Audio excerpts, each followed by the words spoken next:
চলে এসেছেন, আপনারা ওনার চেহারা দেখে বুঝতে পারছেন যে উনি কোন ধরনের কবি। তো আমরা প্রথমে কবি সাহেবের কাছ থেকে পরিচয় নিব, আগে ওনার নামটা আমরা জেনে নিই। আচ্ছা কবি সাহেব, প্রথমে আমরা আপনার কাছে জানতে চাচ্ছি আপনার নাম। নাম হইতেছে মহিউদ্দিন হাসান আল কবিরাজ। কবিরাজ?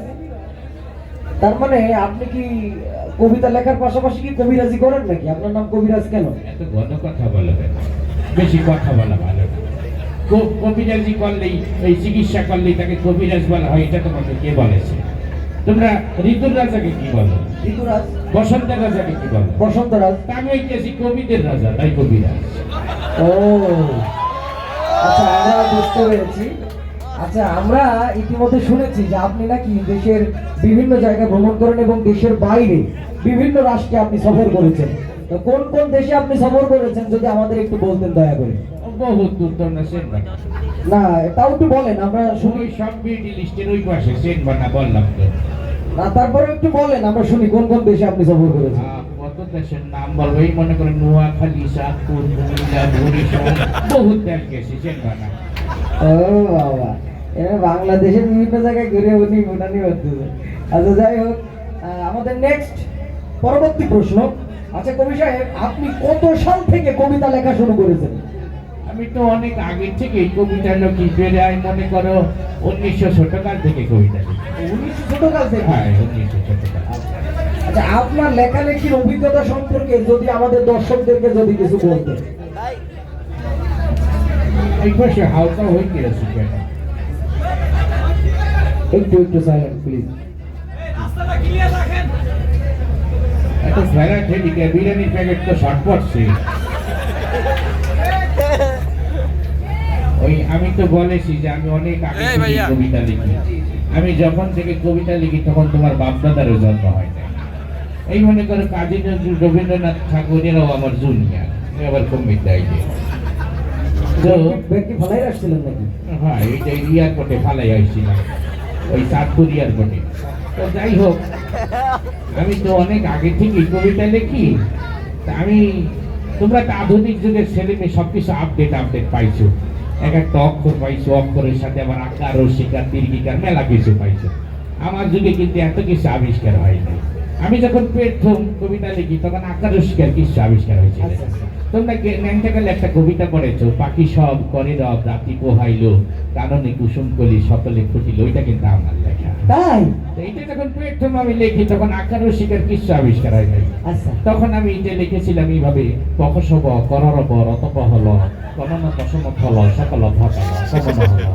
সুন্দর হলো, সুন্দর হলো। তারপরে কিছুদিন পরে যে ভাষাবিদ আকার আবিষ্কার করলো, আমার কবিতা হয়ে গেল পাকা সাবা কারারা বারাতা পাহালা, কারানা কাসামা খালা সাকালা ফাকালা। কিছুদিন পরে যাই মনে করো ভাষাবিদরা রসিকার আবিষ্কার করলো, আমার কবিতা হয়ে গেল পিকিসিবি কিরি দিবি রীতি পিহিদি কিনিনি কিসিনি ফিলি সিকিলি ফিলি।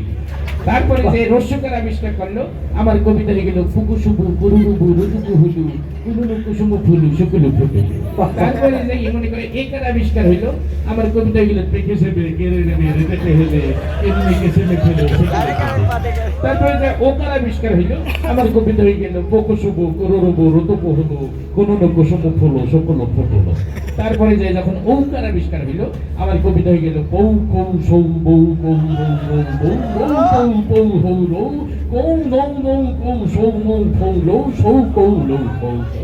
সবকিছু যখন আবিষ্কার হয়ে গেল, আমার কবিতাটাও কমপ্লিট হয়ে গেল। বাকি সব করে রব, রাতি পোহাইল, কাননে কুসুম কলি, সকলে ফুটিল। বাহ কবি সাহেব, আমরা শুনলাম আকার ওকার রস্যিকার দিয়ে আপনি সুন্দর করে ব্যাখ্যা দিলেন এই কবিতার।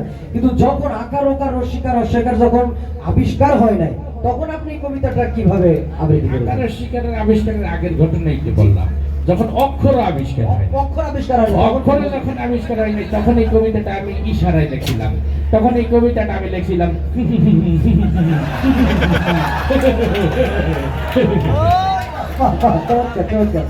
আচ্ছা কবি সাহেব, আপনার এই কবিতাটা আমরা আপনার কাছে শুনলাম, খুব চমৎকার লাগলো আমাদের কাছে। এখন আমাদের দেশের বিভিন্ন রাজনৈতিক অঙ্গনে বা মিডিয়া ব্যক্তিত্ব অনেকে আছে, তো তারা যদি এই কবিতাটি যদি তারা আবৃত্তি করে, তাহলে কিভাবে আপনার এই কবিতাটি তারা আবৃত্তি করতো?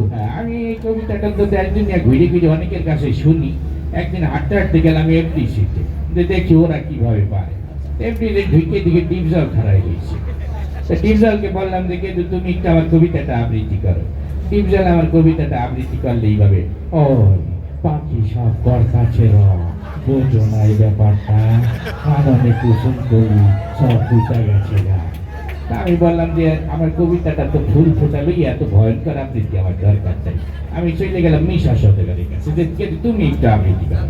মিশা সতেগার আবার ঘাটদারে মশাই দি কয়, পাখি সব করে রাতি পোহালো, এই যে রাতি পোহালো, কাননে কুসুম করে সকলে ফুটিল। আমি বললাম তোরটা তো আরো বেশি ভয়ঙ্কর দেখা গেল, তোরে কি হবে?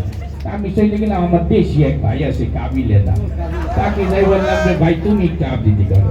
কাবিলে এইটাকে আবৃত্তি করলে এইভাবে, পাখি সব হরতে আছে সব রাত পোহাই গেছে স্যাত করি, আর কাননে কুসুম করি সব ফুটে গেছে স্যাত করি। আমি বললাম তোর আবৃত্তিটা আমার ভালো লাগছে, কিন্তু মাঝখানে আবার স্যাত পেটি আর স্যাত পেটি তো আমি লাগাই এই যে তুই কেন লাগাই। আমি ভাবলাম যে না যাই, এই নরম কবিতাটা একজন নরম মানুষের কাছে যাই। তো চলে গেলাম ওমর শানির কাছে যে তুমি একটু আবৃত্তি করো। সে আবার ইমোশনাল মানুষ, শুনি একদম আবেগে আপ্লুত হয়ে আবৃত্তি করলো, চতুরে চারে পাখি সব করে রাতি পোহালো, কাননে কুসুম করলে সকলে ফুটিল। আমি বললাম তুই কান দিস না, ফুল ফুটলে আবার কেউ কাঁদতে দেয়। আমি গেলাম মান্নার কাছে, কিন্তু তুমি একটু আবৃত্তি করো। মান্না আবার এটাকে আবৃত্তি করলে এইভাবে, পাখি সব করে রাতি পোহালাম, আমরা যা রাতি পোহালাম, কাননে কুসুম করে সকলে ফুটিল। আমি বললাম তোর ভয়েসটা সুন্দর ছিল, কিন্তু কবিতার ভিতরে আমার আম্মা জানতে ডাক দিলি কেন? আমি তো আম্মা জানতে আনি। তারপরে চলে গেলাম আর একটা নায়কের কাছে, আবার ওই যে কথায় কথায় মারামারি করে, ওই যে অ্যাকশন হিরো কি রুবেন ওর দ্বারে যাই বললাম যে তুমি একটু আবৃত্তি করো। ও তো সেই থেকে তো অতি সব করো অতি পোহালো, অতি কুসুম করে সকলে ফুটিল। আমি বললাম সব কবিতার ভিতর মারামারি করে। আমি বললাম যে এই ফিল্ম ইন্ডাস্ট্রি যে আমার ঠিকাদার হবে না, আমি চলে যাই একটু রাজনৈতিক অঙ্গনে। রাজনৈতিক অঙ্গনে যাই, আমার একটা কাকু আছে, সবাই কাকু কাকু বলি ডাকে।